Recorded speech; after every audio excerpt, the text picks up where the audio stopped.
Hey there, Colton here, personal trainer and plant-based nutrition coach, and today I want to talk about fiber. You've probably seen trends on the internet about fiber, or specifically about fiber maxing. You might be thinking, what the hell does that mean? You know, because that's some Gen Z lingo. What's fiber? What is fiber maxing? Is fiber maxing something you should do? How much do you really need? And how should you get it? Okay, so what is fiber? Fiber is an indigestible material found in all plants, and it's also found in mushrooms. I don't know if it's found in all mushrooms, but it's found in mushrooms too. But it's not found in animal foods. Animal foods have zero fiber unless it's been added. Yeah, you heard that right. Animal foods have zero fiber. So when people tell you to eat fiber, they're really just telling you to eat more plants, because all plants have fiber. But that's not the whole story, because certain plants have more fiber than others. We'll get into that in a little bit. Because the health benefits associated with fiber, in my opinion, it's arguably the most important component of nutrition. So people who are fiber maxing are onto something. What does fiber actually do? Why is it beneficial? Fiber makes you feel full faster. It does it through multiple mechanisms. It adds bulk to your food, which push on the walls of your intestines, which in turn sends signals to your brain telling you to stop eating because you're full. You have too much food in you.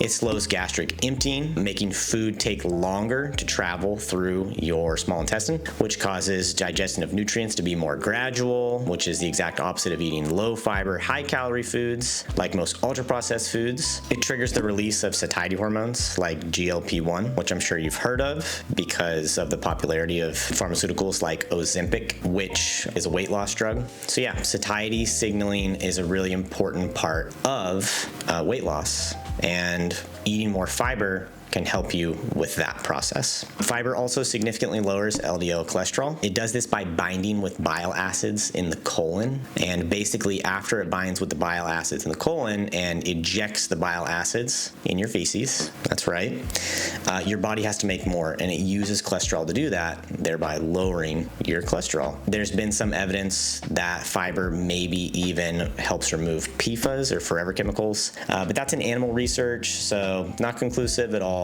But something worth paying attention to, because if we can remove PFAS from our body through dietary habits, that would be really, really helpful. And fiber might be able to do that. Fiber also slows glucose absorption into the bloodstream, keeping your blood sugar more stable, which is really important if you're diabetic or pre-diabetic. Fiber also feeds beneficial gut bacteria, which produce short-chain fatty acids, also called postbiotics. So not probiotics, postbiotics. So let's go through what that means. There's prebiotics, and that's the fiber from plants that feed the gut bugs. The gut bugs are the probiotics that eat the prebiotics. And then the postbiotics are the byproduct of the probiotics eating the prebiotics. So why are postbiotics cool? Why are short chain fatty acids cool? Well, they heal the intestinal wall and reduce gut permeability, aka leaky gut, which stops things that shouldn't be in your bloodstream from getting into your bloodstream through your colon.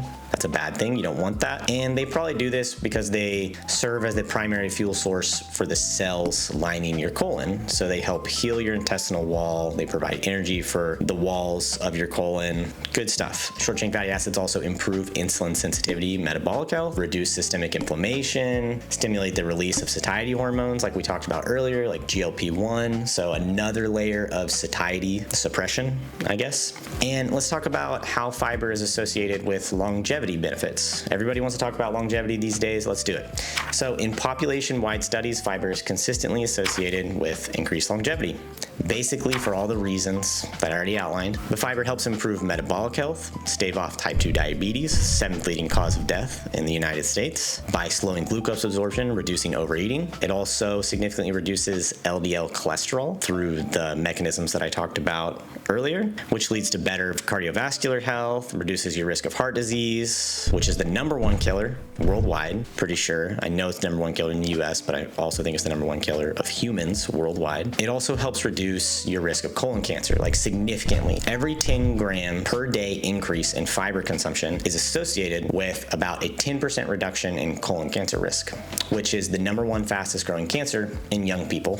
I think all people under 40, maybe people under 50. Pretty sure people under 40. It's a big deal.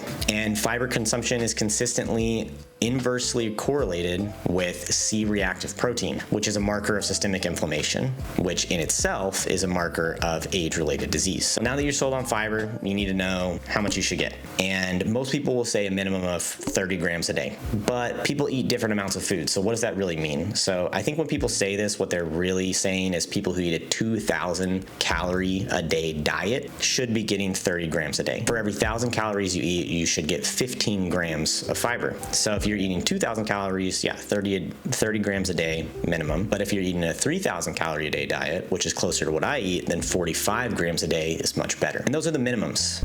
It doesn't seem that there's any real ceiling on the health benefits of eating more fiber. So try to get more. I get about 70 to 90 a day grams of fiber, and I'm not even trying.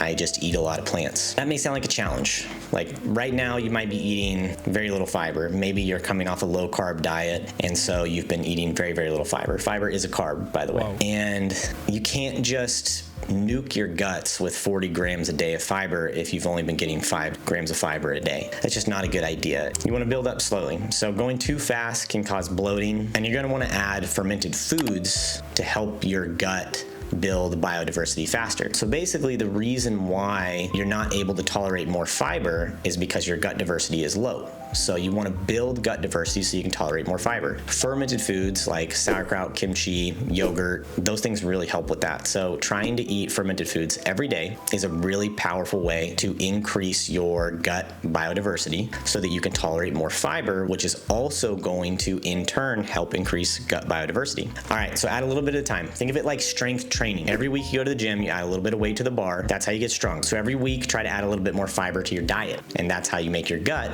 more diverse.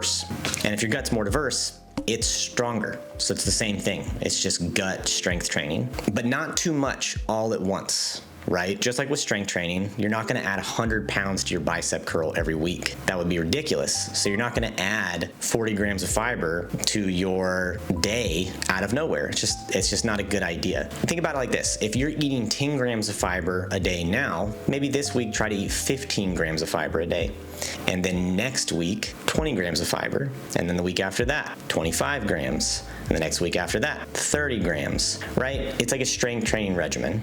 You get the point. Same with strength training. Some amount of discomfort is necessary and even an important part of adaptation. So you're gonna have, if you have some bloating and discomfort, don't let that dissuade you from eating fiber. Dial it back down until it's tolerable and then build it back up slowly, just like with strength training. Okay, so best sources of fiber. Like I said, all plants have fiber, but what plants have the most fiber? Legumes. Legumes have a ton of fiber. They also have a ton of protein, so you get both at once. That's great, amazing. Eat your beans, black beans, lentils, chickpeas, kidney beans, black-eyed peas, whatever floats your boat, eat them all. Aim for at least a cup a day and mix it up. Get a diversity of fibers. That's another important thing for your gut microbiome. Beans are also heavily associated with longevity. People who eat more beans tend to live longer than people who don't eat beans. Worth eating beans probably, but yeah, beans are amazing. Beans are the magical fruit. They have a ton of fiber and they have a ton of protein. Eat your beans. Then next up, whole grains. You probably already eat grains, but if you eat whole grains, then you get a lot more fiber because they haven't had the fiber processed out of them yet. So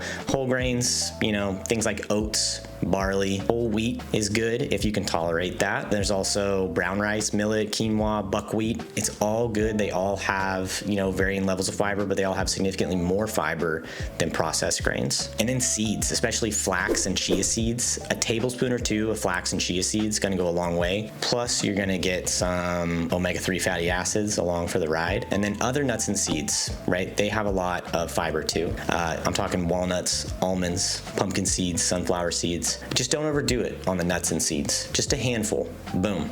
Because nuts and seeds are calorie dense. Just a few tablespoons will add a good amount of fiber to your day. And then you could also use a fiber supplement. A lot of people take psyllium husk. That's a popular one. A lot of people take inulin. That's a popular one. You could drink one of these fiber sodas like Olipop, which some Olipops have 9 grams of fiber per can Wow, that is pretty significant considering you're drinking 12 ounces of what seems to be a clear beverage. I don't know how they do it, but they do it. Take a supplement, drink Oliplops. That's also a valid way of getting fiber. Last thing I want to say is diversity of fiber matters. So try to eat as many different kinds of plants as you can, right? Diversity of fiber is just as important for gut diversity as amount of fiber. Anyways, that's it. Get out there, eat more fiber. Fiber maxing is good, is my official take. Just make sure that you do it in a way that you can tolerate and it's not gonna be super uncomfortable. All right, that's it. Thank you so much. Peace out.